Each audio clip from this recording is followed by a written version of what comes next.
നിലമ്പൂർ മണ്ഡലം പിടിച്ചെടുക്കാനായി CPM ചുമതലപ്പെടുത്തിയ സ്വതന്ത്ര സ്ഥാനാർത്ഥിയായിരുന്നു PV Anwar.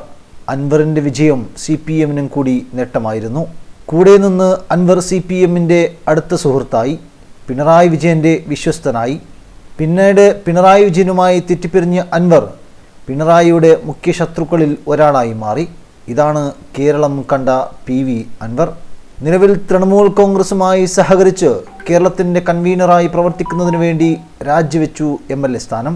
രാവിലെ 9:30 സ്പീക്കർ AM ഷംസീറിനെ കണ്ട് അൻവർ രാജിക്കത്ത് കൈമാറി. പിന്നീട് MLA ബോർഡ് നീക്കം ചെയ്ത കാറിലായിരുന്നു അൻവർ സഞ്ചരിച്ചത്. മാധ്യമങ്ങളെ കണ്ട് എല്ലാം തുറന്നു പറഞ്ഞു.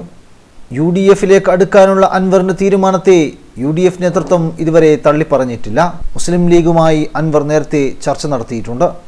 അൻവറിന് രാഷ്ട്രീയത്തിൽ പ്രവേശിക്കാൻ ഏറ്റവും അനുയോജ്യമായ മുന്നണി DMK ആയിരുന്നു. തമിഴ്നാട് മുഖ്യമന്ത്രി MK സ്റ്റാലിൻ്റെ രാഷ്ട്രീയ പാർട്ടിയിൽ ചേരാനായിരുന്നു അൻവറിൻ്റെ ആദ്യത്തെ തീരുമാനം. അതിന് തടയിട്ടത് പിണറായി വിജയൻ്റെ നേരിട്ടുള്ള ഇടപെടലാണ്. അങ്ങനെ ആ ദൗത്യം മന്ദഗതിയിലായതോടെ അൻവർ നേരെ കൊൽക്കത്തയിലേക്ക് പുറപ്പെട്ടു. തൃണമൂൽ കോൺഗ്രസുമായി സഹകരിച്ച് ദീദിക്കൊപ്പം രാഷ്ട്രീയം തുടരാനായിരുന്നു അൻവറിൻ്റെ തീരുമാനം. ഇതിന് തൃണമൂൽ കോൺഗ്രസിൻ്റെ പച്ചക്കൊടിയും ലഭിച്ചു. മമതാ ബാനർജിയുമായുള്ള ചർച്ചയിലാണ് MLA സ്ഥാനം രാജിവെച്ച് മുഴുനീള രാഷ്ട്രീയ പ്രവർത്തകനായി തൃണമൂലിന് വേണ്ടി പ്രവർത്തിക്കാൻ തീരുമാനമെടുക്കുന്നത്. ഇനി മുന്നോട്ടുള്ള തീരുമാനം എന്താണെന്ന് കണ്ടറിയണം.